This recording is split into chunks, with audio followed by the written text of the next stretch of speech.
the old Lenin quote, sometimes decades happen in a few years. Yeah. We have lived through some interesting times, and this is no less of one. Absolutely so. Yeah. So before both of you get rolling, and we were just talking, Robert, about the statements from Biden, the fact that there were questions thrown at him about a chemical attack, and Jen Psaki said there's going to be a chemical attack, it's coming, and blame Russia. We talked about YouTube censorship that was announced today, and how things are just ramping up.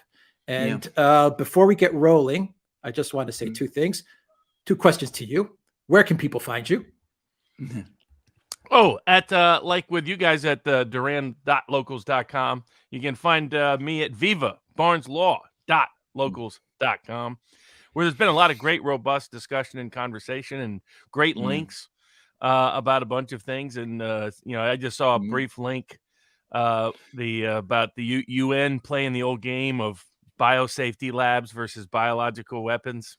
It's the Orwellian language is just something to witness. And before you continue, Alexander, to what you were saying, and I'm so excited to listen to you, Robert, because I just want to say one thing.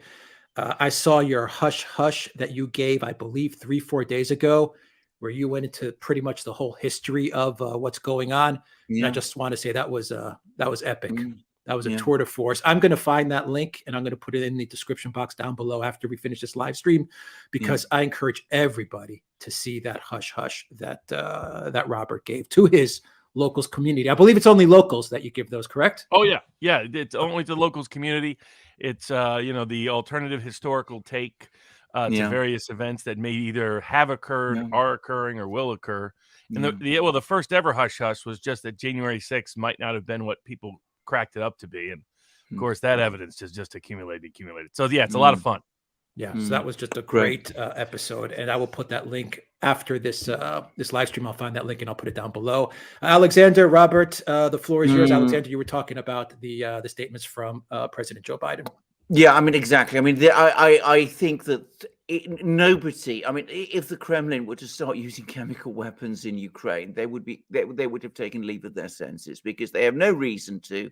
The situation in eastern Ukraine is starting to go decisively their way. Now, I am not the only person saying this, and I think this is when we talk, I say not the only person. We are not the only people saying this. There was, as I pointed out yesterday to Alex. And as we've published on our locals platform, there was the first admission in the London Times that what the Russians call a cauldron, an encirclement of the Ukrainian army in eastern Ukraine is developing. Now, it may have developed further than the London Times was prepared to admit to, but it's the first occasion that I've seen what I'm going to continue calling a mainstream media outlet in the Western world admitting that this development is underway in eastern Ukraine. And that's perhaps something that's going to be very, very difficult to explain, given all that we've been hearing coming out of both the media, of the governments, about how, Ukraine is winning the war. It's not winning the war at all. It's losing the war. I mean, that shouldn't really be a surprise, given the enormous discrepancy in power. But the London Times seems to be preparing its readers for the fact that, as I said, there's going to be big events coming shortly. And another event that happened today was that we've learned, again, this is the Russians who are saying this, but I haven't seen any denials from Ukraine, that an important town called, I think, Volkhov, but I'm not going to try and get the name right, but a town in Volnokova has now apparently been captured by the Russians and the militias of the Donbass, which closes this trap a bit further. It was a major logistical base. That's all I wanted to say about this. The other thing I wanted to start with, though, was that we've had a big summit meeting in Versailles in France of the great and the good of the EU.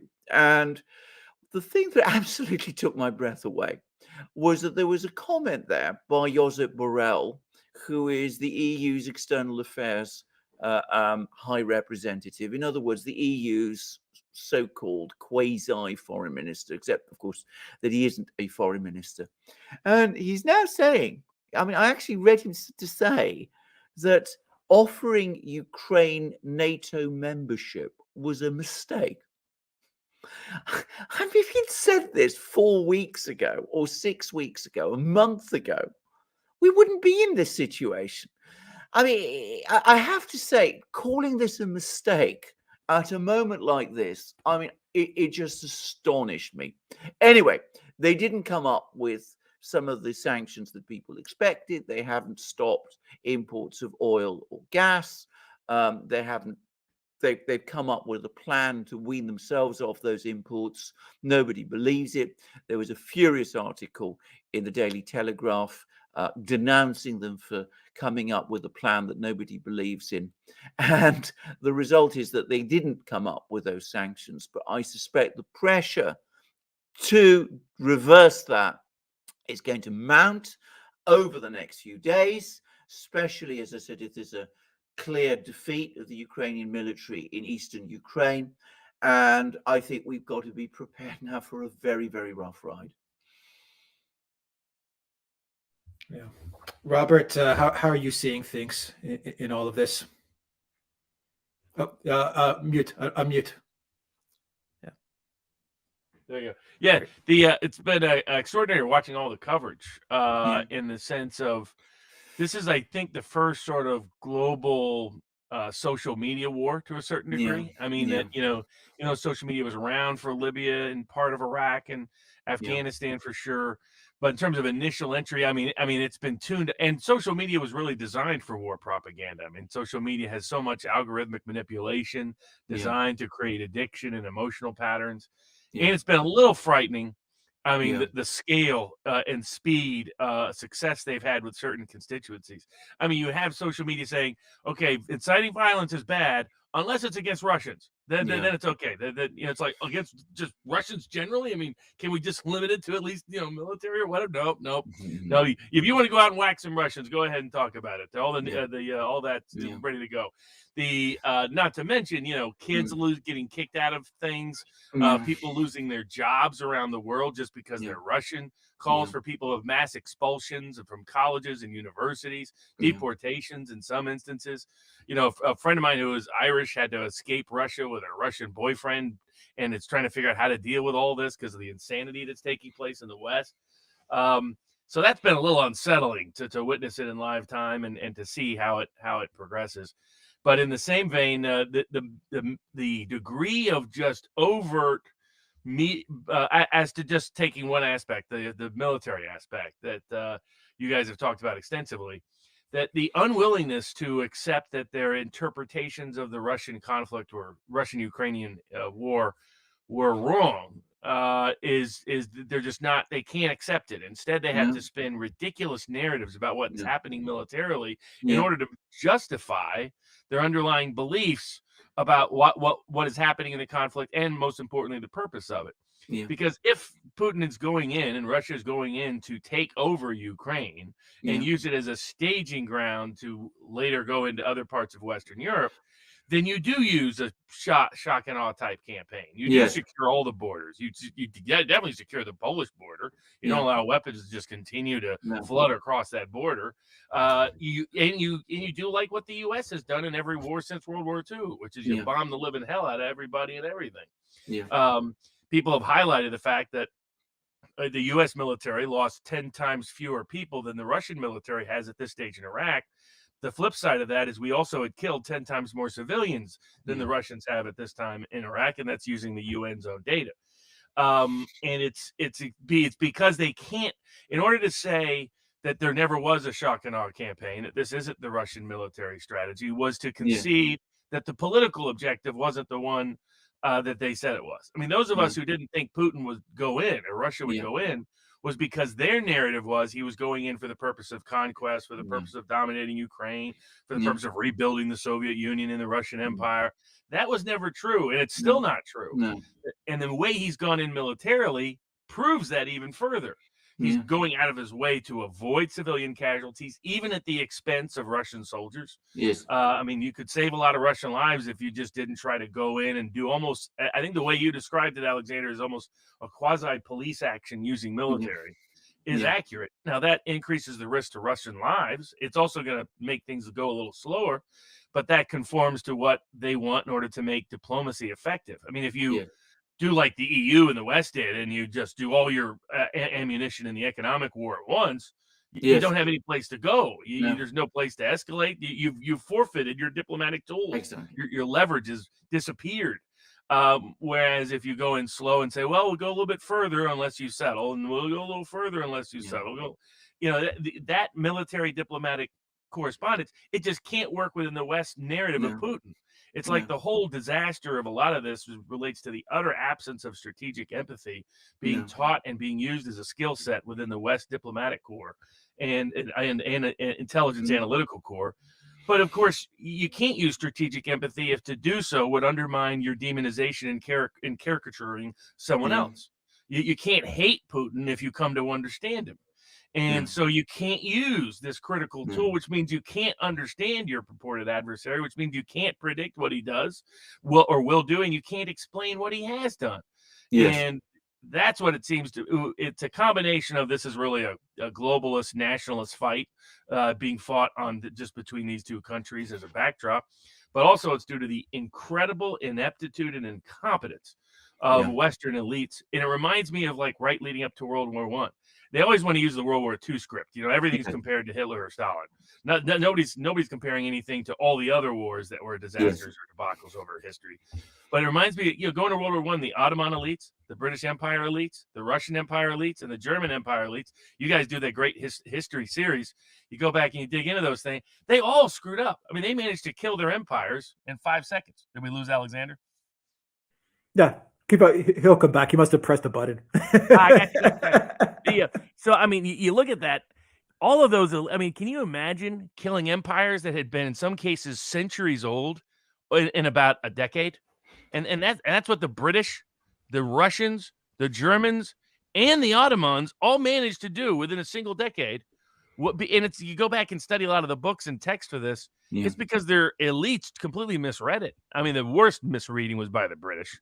And they thought they were going to have the ultimate empire. They're going to bring back the U.S. as a colony, according to Dear Cecil Rhodes, all that kind of stuff. But I mean, instead, it's because they didn't even anticipate this possibility. And you see in the West, they can't even explain what's happening in Ukraine because it means refuting their underlying premises. I think you put it absolutely brilliantly, Robert. I mean, we've been trying in program after program to explain on the Duran that things are not being done the way that people in the West do them, or at least they imagine, they project on the Russians that they would do them. I've read some very, very strange things.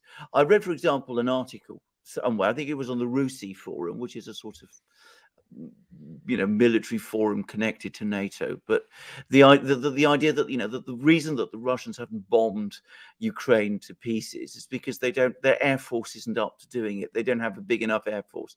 I mean, this is fantasy. The reason they're not doing it is because they have taken a decision not to do it.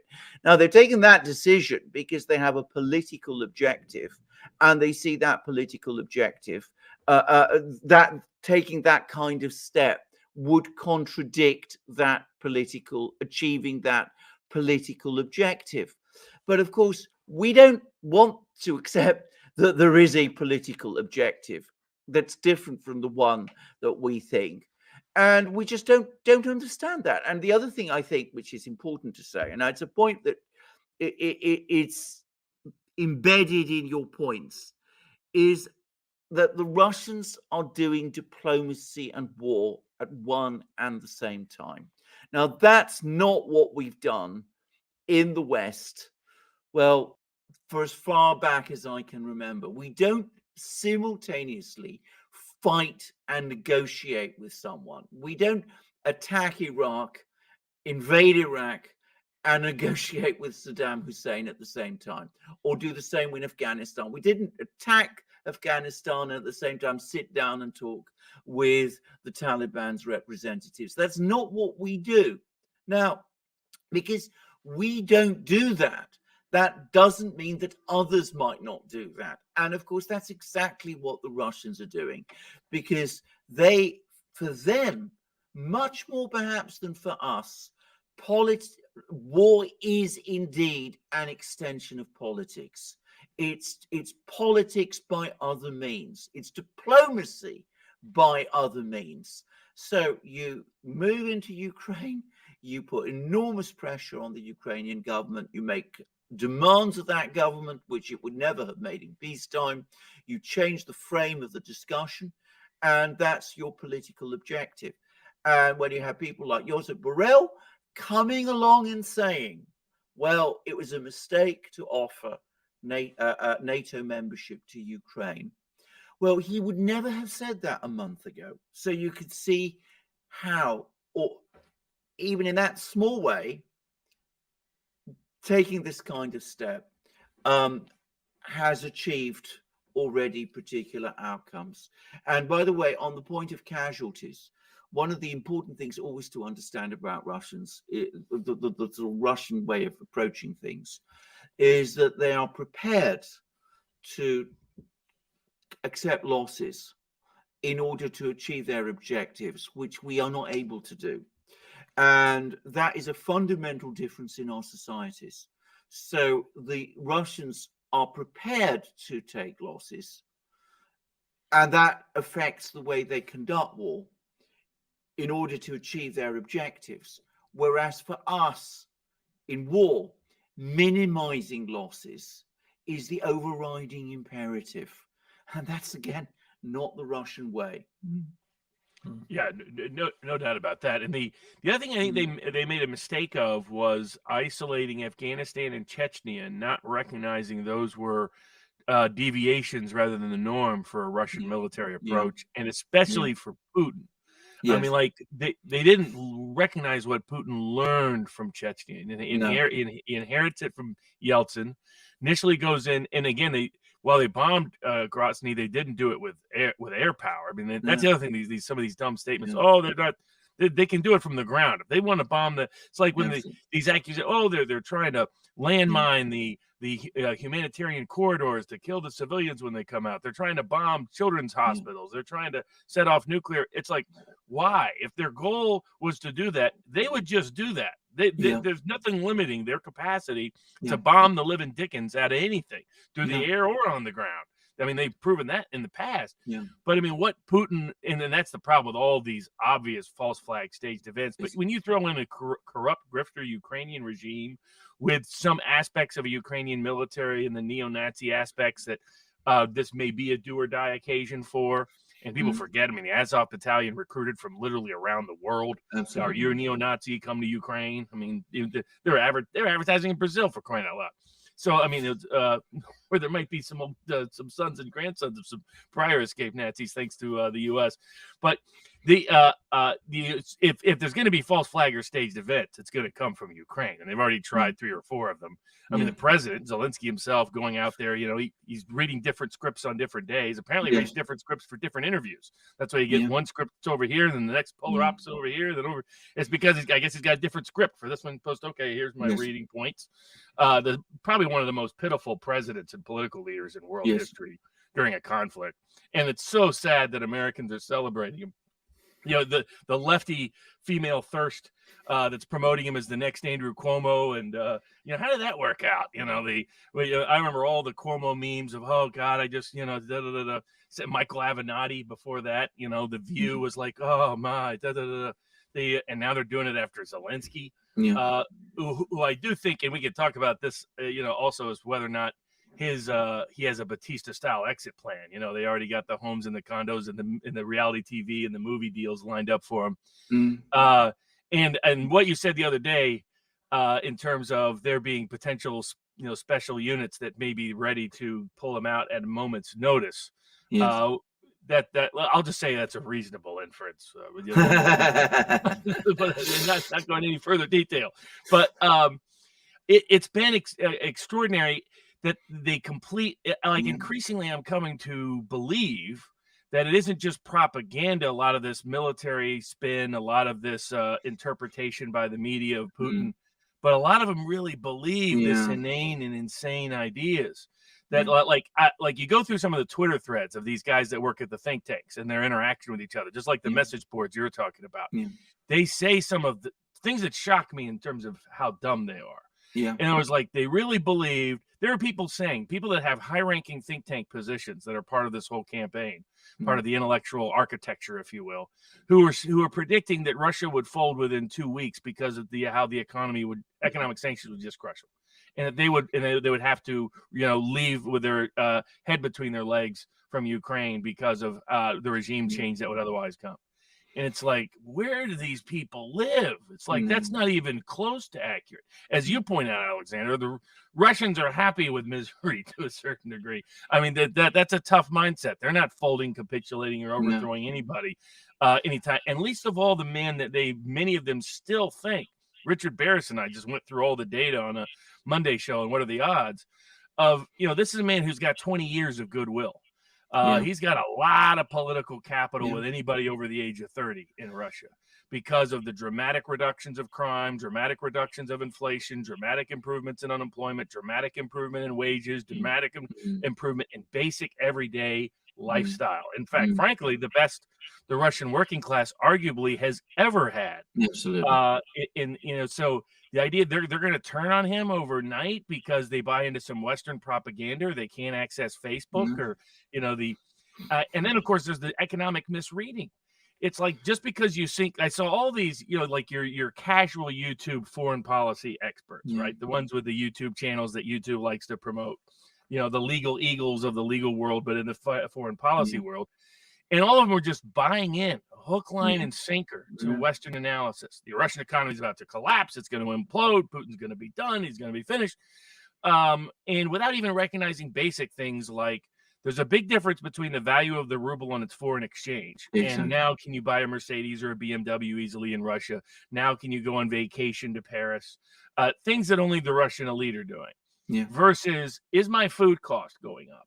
Is my gas bill going up? Is my, as you've described, Alexander, are you getting a notice that says, 53% increase in your utility bill this week? Are those things going up? And in Russia, food and fuel, they control it.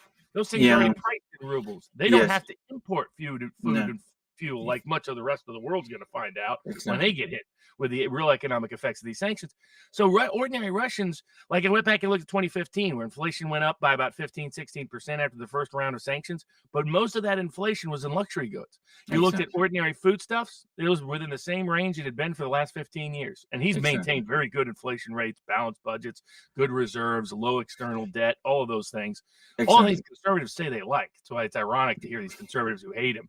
Like, Putin governs Russia the way you guys say you would like a country to be governed. If he adds a gold-backed currency, I love how new level of heroism in certain parts of the world. But it was never going to happen that Russia was going to collapse like this, because he has built up as self-sufficient a country as you can get, and as you mentioned, Alexander, a mindset of Russian people more than willing to withstand a little bit of pain. Well, I would just say this. I mean, I've just seen the latest opinion polls in Russia. Now, you can take them however cynically you wish, but I personally do believe them. And his popularity has grown. So his support has grown from 64% to 74%, and 78% think he's made the correct decisions. And apparently it's rising. So, I mean, it's exactly what you said. I think also, and this is what I'm hearing from people who are there, including Western people who are there. There's still some, believe it or not. When this all started, when the fighting began 2 weeks ago, I mean, there was an immediate shock, but then after that, the mood stiffened. And a lot of people, most people, including people in the academic community, who are the people who, through my wife, I have contacts with, they accepted the rationale of why, that he gave for what he did. It's something that they agree with. Now, you can explain that in all kinds of different ways, but this idea that there's going to be an immediate turning against him is just, it's fantasy. It's not been justified, Alexander. I mean, it has the reasons he's given, Alexander, Robert, in a way you could say have been justified, because the West has shown their vitriol towards Russian people, not towards the government, Russian people. And then you have this whole, these biolab things and all these other things going on, and these other documents about the attack on the East. I'm not saying those documents are true or not, but he has presented a case. I mean, yes. Oh yeah, you guys are lawyers. He has presented a case. The way I describe it is, if we were in a court of law, and I tend to impose that filter on a lot of things, and say the U.S. and the West was on one side, Putin and Russia was on the other, and it was totally neutral decision makers as the jury pool. Russia would have the better argument. Even though I have an instinctive opposition to war, I tell people it's a bias. It's not really rooted in reason, and because if you look through human history, most governments, societies, and civilizations have achieved what they wanted through war more often than not. Now, I agree with Clausewitz that the fog of war, what he was referencing, was the fog of uncertainty, that you don't know what's going to happen when you go in, and things tend to go AWOL. And the best predictions easily go sideways, like we were mentioning earlier, where 4 great empires enter World War I thinking they're going to come out on top, and all of them are finished as empires by the end of it. And several of them finished forever. I mean, the German 3 of the 4 gone, period. And so unleashing problematic things. I mean, you could say the seeds of communism, the seeds of fascism, and to some degree, even the seeds of Islamic fundamentalism are born out of World War I in part, in terms of aspects of the Arabist revolt against the Ottomans, connected to the Muslim Brotherhood that we helped propagate, but that's another story. The research about the nice mosque in Munich, as a reporter did some years ago. It's why the Putin mentioned, still being ticked off, that he blames parts of the West for what happened in Chechnya, because some CIA spooks ended up in some places they weren't supposed to be. Before we had the brothers doing what they did in Boston, but the whole sort of dynamic of this approach that the Russian people would react negatively was never going to be accurate if you understood what was going to happen. But also, just on the international stage, I've taken more the American position. It's where I disagree with my friends, anti-war friends on the left and on the libertarian side. I haven't had a legal problem with a lot of American conflicts. I've had a policy problem with a lot of American conflicts. But I believe that extended self-defense should be robust. I don't have a problem with it. I have a problem with preventative war. Not because the probability that gets misread is too high and leads to too many conflicts. But I don't have a problem with the preemptive war, in part because it's practical. I mean, if the one point of the rule of law is to have rules that people are going to obey. If you have a rule of law that societies and civilizations would never obey, then you don't really have a rule of law, and it's useless, and it undermines the credibility of the rule of law itself. And in that capacity, I don't have a problem with preemptive war, in the sense that as an ordinary person, if I thought George across the street was planning to kill me and I had evidence that George was planning to kill me, I don't know if I have to wait for George to have the gun at my head before I defend myself. This is a practical matter, and I think it's even more true for states. And I think, the U.S. clearly has taken that position. It's shocking to see people like Condoleezza Rice show up on Fox News, and the Fox News lady said, I always thought, it was like third grade interpretation. Somehow we always resort to these childish mindsets during war. I always thought that invading a sovereign nation was just a war crime by itself. And Condoleezza Rice saying, yes, that absolutely is true. Am I watching a parody? Is this like a Babylon Bee satire that I've accidentally lipped into? Because, it's like, what do you think Iraq was? What do you think Libya was? What do you think Syria was? Well, what do you think Afghanistan in part was? Afghanistan being a slightly different animal. But and then what North Korea was, or Korea itself, in part, North Korea to this day lives off of how many civilians we killed in that Korean War. They live off that institutional memory in order to maintain the basis of this super hyper defensive regime.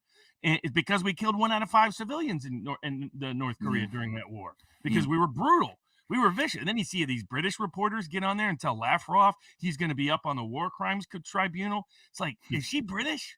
Does she remember what the Brits did in Africa and Asia and India? Well, a lot of those people still do. So it's just astounding to witness the degree of ignorance and incompetence and mythology and bad mythology, and but also just ideas. Especially when you add, what were 60,000 troops doing next to the Donbass? Why are they there such that they could be trapped? Clearly they were. And why did they have more than 2,000 violations, according to the OSCE, the weekend before, in shelling the Donbass?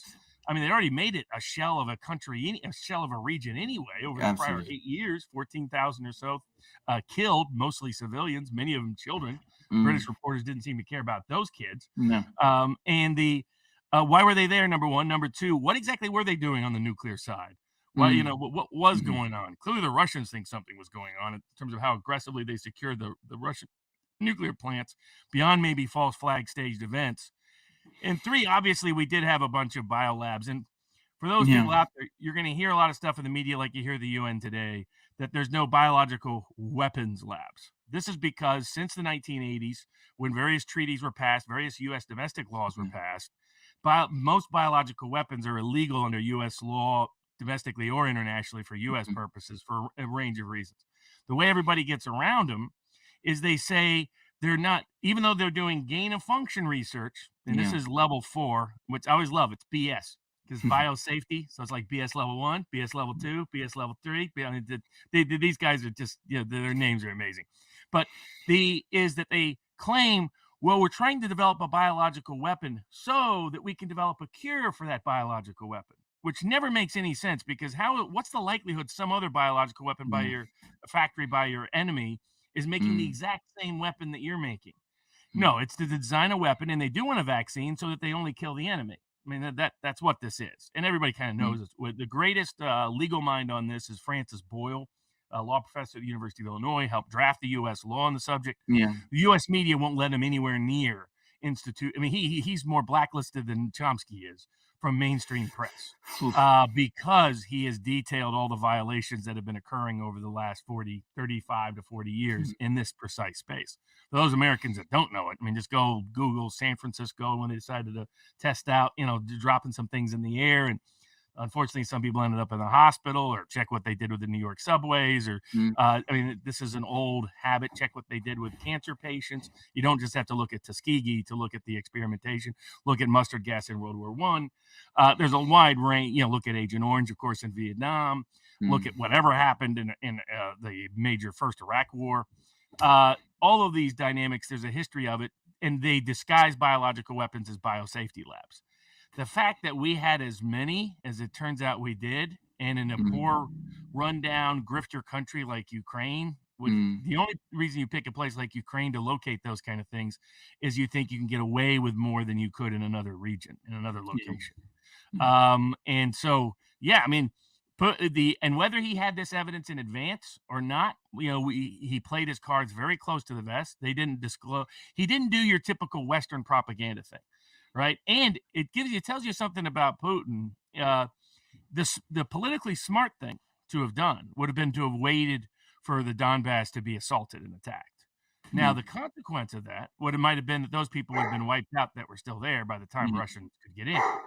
The fact that he chose not to do that, it tells you something about what his mindset and mentality is, that he would rather that he doesn't care about the political cover for what he's going to do. He cares more about its political and military effectiveness in terms of protecting civilian life that is Russian by ancestry and political orientation.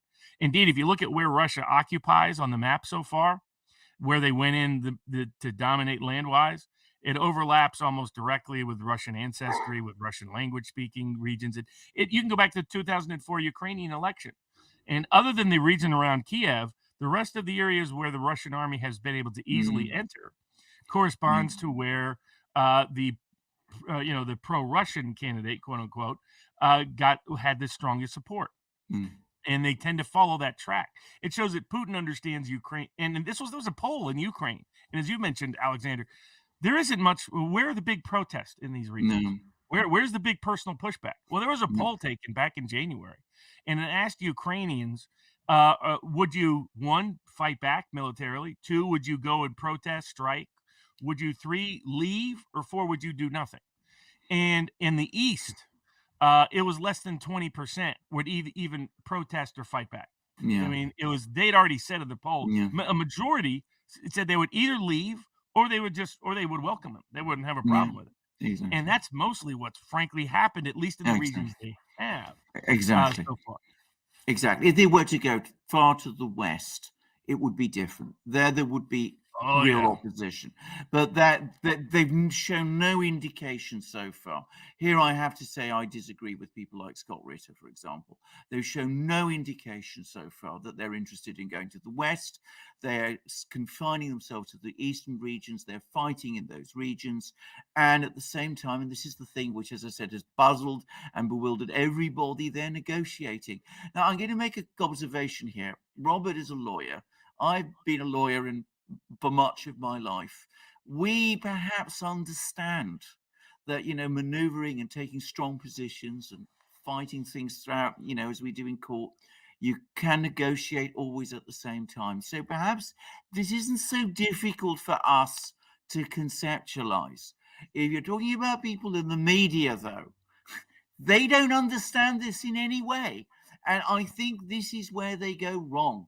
I think that they think that war and diplomacy are opposites, whereas just as, litigation and negotiation complement each other, war and diplomacy, at least to the Russian approach, complement each other as well. And I think if you once asked me, where do I get my skepticism? I perhaps ought to have added, Robert, that, a legal training, if you worked in courts, and, 12 years I was the duty solicitor of the Royal Courts of Justice in the Strand, that does give you a certain perspective on things, which perhaps does make you more skeptical of many of the things that you hear. But anyway, I just wanted to say that, because I think approaching it in that kind of way perhaps helps you to understand it. You can go into court, you can fight out, you can say the most terrible things about each other, you can come up with every conceivable legal strategy, but a good lawyer always has the best interests of the client. And if you achieve the objective for that client through negotiation as well as through litigation, of course you do it. And in a sense, that's the Russian approach to this conflict. Now, I want to just ask you, Robert, and after you've commented on the point I've just made, but I would also like to ask about what you think about the long-term implications of all of this are going to be in the US, because I see gasoline prices, last time I looked, rising. We're going to have massive problems in Europe. Food prices are rising. Here, one can already start to sense that there's growing vertigo, if I can put it like that, amongst some of our political leaders. I happen to know that because I happen to know some of the people in the British political class, that they're starting to look down and they're starting to say to themselves, my God, where is this going? Do we have any of that kind of sense in the United States at the moment? Are people starting to say to themselves, well, just hold on a moment, is this really going to work out well for us in the US too? And I don't mean just for the US, I mean for us personally, politically, we who have done these things. And how do you think this is going to play out? What sense do you have about how this might play out in the midterms in November? Which for me, I mean, I'm always interested in American politics, putting aside even the geopolitics, because the US is such an interesting country and such an important one. So I would just generally like to know where you feel this is all going. So as to the first point, in terms of the legal training being useful for seeing the world in a more, and as you've noted, Putin has legal training and has looked to the legal system of the West and has, some of that similar mindset and similar approach, which he revealed in Chechnya. After they first did the bombings, he pulled back from that and employed a political strategy of aligning with key people within Chechnya to isolate the Wahhabi terroristic group, and that's how he ultimately succeeded. And now is some people criticize him for it, but a pretty close relationship with the current leaders in Chechnya, which is interesting personality, but it's the Chechens. I don't know what you expect. That's as good as it's going to get. But into the legal system, one of the number one things we're taught is strategic empathy, which is you have to understand your adversary. You're opposing a witness, a juror, or a judge, but particularly your legal adversary, and you're both the opposite party and the opposite lawyer, in order to predict and preview what they're going to do, so that you can strategically adjust. You don't empathize just to empathize. You empathize for your own strategic self-interest. I think Putin employs this a lot, and I think the West does not. And I think that's why you see the gap in responses and what's taking place now. A lot of what the U.S. political opinion will be shaped by how this war flushes out in the end. Like if Russia collapsed and we were able to recolonize it, which is what we basically did in the 90s, probably most Americans would be happy with that. It would be, with you toppled the evil dictator or whatever. Now, politically, historically, that doesn't last very long. As Poppy Bush, he went in and cleared out Hussein from Kuwait, not for the reasons he said, but that's another story. Go back and research incubator babies and the long history of blatantly false stories that have propagated us into war. Remember the Lusitania, remember the Maine, the sinking of the Lusitania, the Gulf of Tonkin. It goes on and on and on and on. God bless it. And the ability for Americans to buy it and the West to buy it is always really quite impressive. Sad, but impressive. But, so some of what happens will impact it.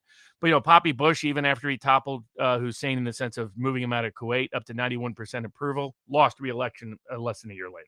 So, or about 15 months later. And so I think even if that outcome were to occur, it wouldn't achieve the objective. I think in the West, there were two immediate, let's do a little bit further back. In terms of war, you have the neocon, neoliberal, Atlanticist elites who dominate the State Department, the think tanks, the academies, the media. The media sort of are watered down versions of it. They can articulate the sixth grade version of the ideas. And they live in their own small bubbles, as you can see on Twitter and see in the message boards that you're referencing, see in the publications. They write for foreign policy and foreign affairs and all this kind of thing. And, they're the Bill Chris and most of them, I think what surprises some people is they agree on a lot of global policy. They'll disagree on, say, Iran. They'll disagree on, say, aspects to approach to the Arab world. They may disagree on aspects of Venezuela, but they'll agree in the core assumptions. I mean, there isn't a big difference between the Obama, Biden, and Trump administration hierarchy on a lot of these foreign policies. That's how Victoria Nuland is magically everywhere. She's there with Dick Cheney, the hated Dick Cheney by Democrats, and yet she gets a job in the Obama administration helping to stage the coup in Ukraine. I mean, a lot of her key people are the ones that lead Ukraine Gate against Trump to cause him to be impeached when he just second guesses their strategies. And now they're magically back again. So these elites, but they only represent a tiny, tiny section of the electorate. The ordinary person has no interest in this. They dominate the staffers on the Hill. They dominate the producers at Fox News. They dominate that world, the professional, bureaucratic, clerical class world. But they are generally disliked to the degree they're known in the ordinary working class, middle class voting bases of either Republican or Democratic Party. Now, the most active in the court of public opinion anti-war voices are either the anti-war left or the libertarian anti-war right. They too don't have big voting constituencies. They are just the most influential in the intelligentsia, in the court of public opinion, in the influencer world. That's where you can get good sources of independent information about wars and foreign conflicts, but they're not representing voting wise. The biggest anti-war voting constituency, and Americans are historically instinctively anti-war. They're not really that. There's a muscular macho wing of the Republican Party that goes back to, George Corley-Wallace, I'm going to let LeMay go crazy in Vietnam and we're just going to bomb the hell out of him. And Trump appealed to that group by saying, I'm going to bomb the hell out of ISIS, but then I'm going to get out of there. The get out of there is the stronger part. People go back to the 1920s when we had a real Republican Party on foreign policy in this country. Back when they had, war as a racket committee, they had special committees. Great Senator Gerald Nye coming from the Norwegian tradition in North Dakota, Minnesota. And he held the reason why there was no chance of war during the 20s was because of how World War I had discredited itself in the American court of public opinion, but also because Republicans were notoriously, quote unquote, isolationists, which really meant they supported their founding fathers. I mean, our family, John Quincy Adams famously, we do not go searching for monsters abroad to destroy, lest we become the monster ourselves. And so I would call that anti-war populism. You could call it constitutionalism or some other things, but basically that's it. And it is the dominant political sentiment with a muscular macho subtext for some of them. Think Chuck Norris movies, Rambo movies, things like that. Across all the working classes, left and right, African American, Latino, white, Democrat, Republican, doesn't matter. That is the dominant motif. And historically, there's almost no war that has maintained political popularity in the United States. It's one of the understated phenomena. The Korean War became unpopular. The Vietnam War, of course, infamously unpopular. The first Iraq War was kind of a joke, but the second Iraq War, very unpopular, helped kill the Bushite Republican coalition, and the Mitt Romneys of the world still don't realize it's dead and it's a corpse.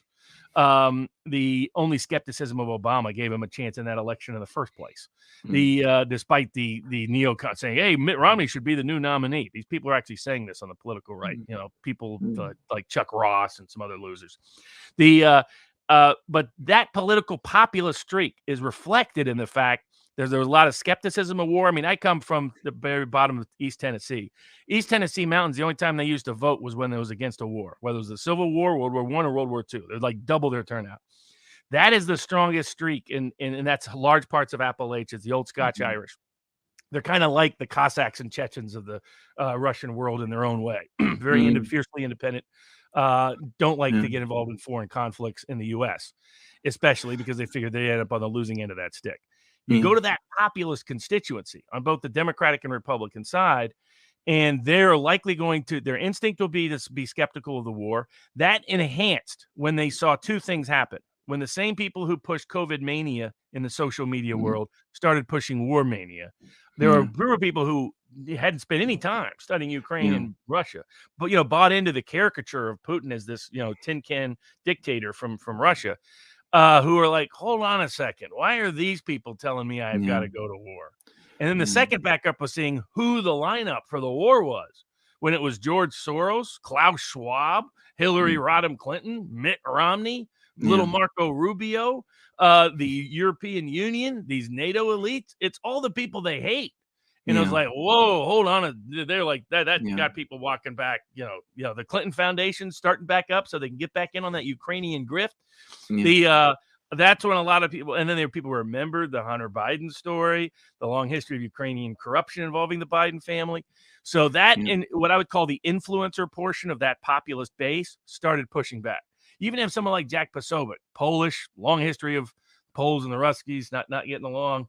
Going back to the Polish-Lithuanian Empire. I mean, heck, about Ukraine, they used to get into major fights. Putin's still blaming the Poles for parts of Ukrainian nationalism, as he did in that July letter. It's like, that was the Poles just trying to trick you into thinking you're not really Russian. Which is, you know, he kind of whitewashed a little bit of the Queen, you know, what the emperor did back then. But we'll put that aside for the moment. But you look at that whole, Posobiec, you say, hey, this is nonsense. When those people in the influencer portion of the populist base are pushing back, even people like Glenn Beck, who was a big pro-Iraq war guy, saying something's going on here that's wrong. This feels more like a great reset agenda than an honest war agenda, so on and so on. Will buy into the anti-Putin rhetoric, but isn't willing to buy into the pro-war rhetoric. You're seeing a sense of it. A smart Republican will do what Joe Kent is now doing and has been doing, which is pushing the populist line on war. But they're all, and J.D. Vance, to his credit, has stepped up. The rest of them, frankly, are wusses. Josh Hawley can kiss his political career goodbye. But, you know, pretending like Zelensky is an honest, serious next Churchill. I mean, come on. Makes him look like a joke. It's not just that it's a bad policy decision. It makes you question his intellect, his capabilities of making good decisions. And the fact that 42 Republican senators signed on to some warmongering, you know, they are like, I was trying to find an analogy because it's tough to find an applicable one, because if you go back to the 1920s, the Republican Party has a century, almost, after the Civil War, from that point forward, we're often on the anti-war side of the equation. Deeply, especially European wars. Didn't want to get anywhere near any of those European wars. Those European entanglements, always a problem. Somehow that has disappeared from the representational voice. It hasn't. Trump won on this. It's like Trump won because everybody next to him was a neocon. Marco Rubio, Ted Cruz. People are remembering this is who Ted Cruz is. You know, his dad did have an interesting history. What was he doing down there with Oswald in New Orleans, as Donald Trump said before Indiana, to push Trump out the door, to push Cruz out the door. You look at all of that sort of background. John Kasich was. Only Paul represented the libertarian anti-war right. Of those other 17 candidates, or other 15 other candidates, all of them were warmongers. And they should have learned, okay, how did Trump go from 2% to beating the crap out of all of us? the number one thing that separated him was his foreign policy positions on trade and war. Yeah. I mean, he stood down in South Carolina. I remember the media saying he's done because they challenged him. They said, "Do you still support the impeachment of George W. Bush?" And the Republican imagination, South Carolina is a military country, and that must mean that they're pro-war, not realizing, half of vets are some of your strongest anti-war voices in the world, always have been. Go back to war racket and books like that. From the general. You would think they would recognize what does Trump do? He doubles down and says, "Yeah, he should have been impeached." And what happens? He wins South Carolina by double digits. While Nikki Haley, who's endorsing little Marco, gets whooped and is embarrassed in her own home state where she's governor. And now she's making the war rounds, of course, as usual. So there's a massive disconnect between the Republican intellectual political representational elite and the ordinary Republican voter. And the smart Republican will be the one who who bridges that gap. That's why Joe Kent is going to benefit from this. J.D. Vance, I think, is going to benefit from this. Some other smart Republicans will benefit from this, but most of them are wusses. Most of them are hiding. Marjorie Taylor Greene is too busy making trades and war stocks to make. I mean, she's one of the top money makers at stocks she did deals with that are going to profit from the war. Not looking good, NTG. Not looking good. You look more like the AOC of the right every day. So so the people that are smart will be the ones that are on the anti-war and understand the rich populist history of this as represented in our last president, Republican elected president. That's where I think it's going to go ultimately, because I don't think this war will go as planned. I think it will backfire in a bunch of ways. It will hurt us more than it will hurt the Russians ultimately in the sense of consequential policies. I think the globalist agenda may suffer a severe setback, because their whole assumption was we'll build a globalism and globalism will prevent war because we're going to have the keys. This elite at the top, George Soros talks about it all the time, as the IMF is the model for future world governance. And what we'll do is if you ever misbehave, we'll just remove you from the global economy. You'll get crushed and you'll have no choice but to come back in on our terms. What if Putin proves that's not the case? What does that mean? And look at which parts of the world, going back to those impartial jurors, Central America, Latin America, Africa, and Asia. How many of those countries have issued sanctions against Russia? Pretty much none. No. Robert, that's brilliant. And can I just say something? What you've said about America having this huge antipathy to war adventures. I mean, I think we always have to say this. It comes back to what you said at the start of the program. Americans will defend their country. They will act to defend their country in its own interests. When it's threatened, they will mobilize. They will fight like people everywhere will fight for their country. What they are completely opposed to is being shipped around the world in order to fight some cause which, frankly, they have no interest in, because that's not what the United States is about. The United States was not created to be an empire. It was not created to be anything else but a peaceful place. That, by the way, is the fundamental difference between the US and Britain. Now, I live in Britain, and I've known many Americans of various different classes, and it has consistently struck me that in Britain, we are much more belligerent than Americans are. I say this to my British friends. They find this very difficult to understand, but it is true. And I'll say something else, because I know people from, of a certain age. The British were proud of their empire. They were more than willing to go to places like India, Afghanistan, Central Africa, parts of Latin America at times, do the sort of extraordinary things that they did there, because Britain was a monarchical, aristocratic society, structured, hierarchical, structured around power, structured around those kind of relations. We don't have that tradition of peaceful, democratic, republican construction that you do in the United States. And one of the great tragedies for me, and I speak as somebody who loves my country, which is Britain, which is where I live, is the extent to which, for me, so much of the American elite has been anglicized. Now, I know that sounds a strange thing for people to understand, but I genuinely believe it. And it also, by the way, struck me very forcefully. I'm just throwing in lots of things now, very forcefully during the first Trump impeachment, when people were citing British precedents.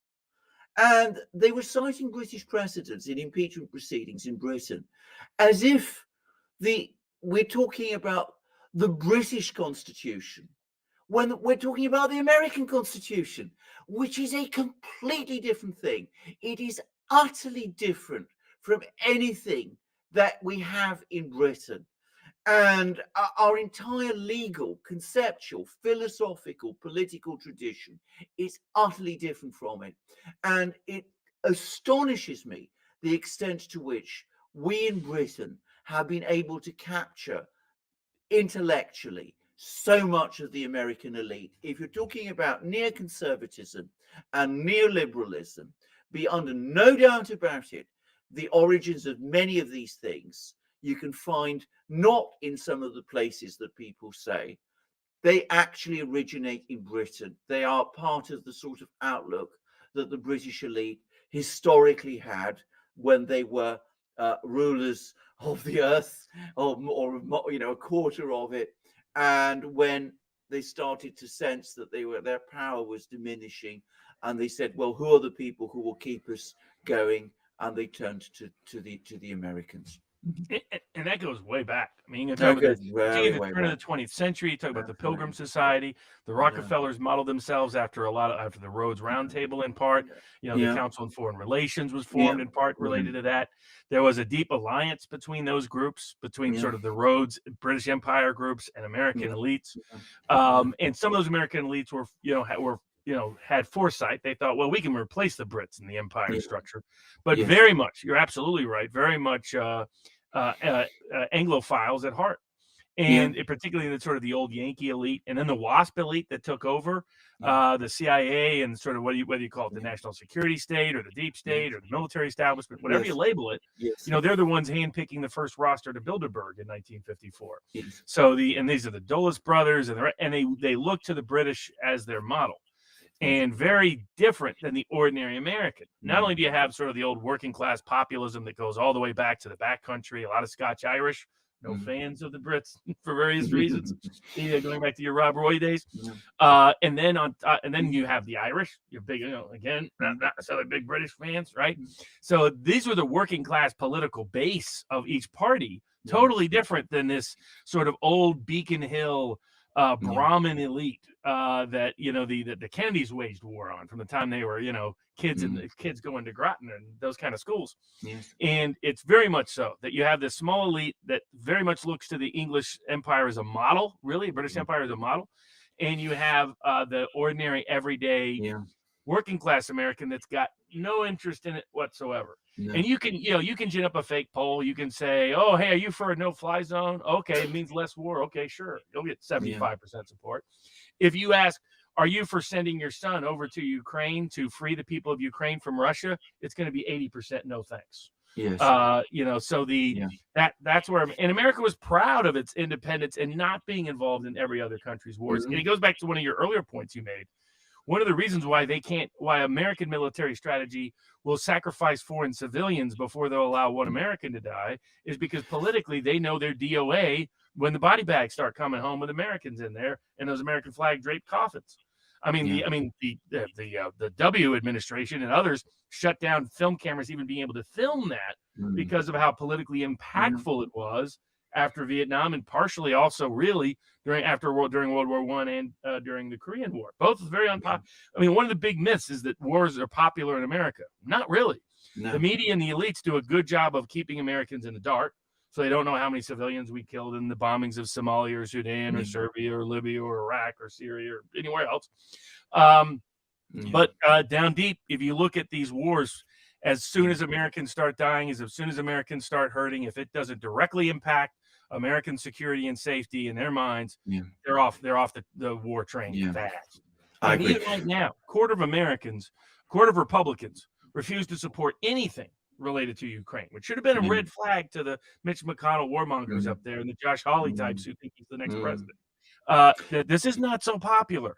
They're making the same mistakes they made during the lockdown issues. Early on, all these Republicans had their mouths shut about lockdown issues, about mask mandates, about vaccine mandates. They only came on board midway through when they realized how unpopular those mandates were. But relying on Fox News as a proxy is a bad idea unless you're watching Tucker Carlson. Is that what they're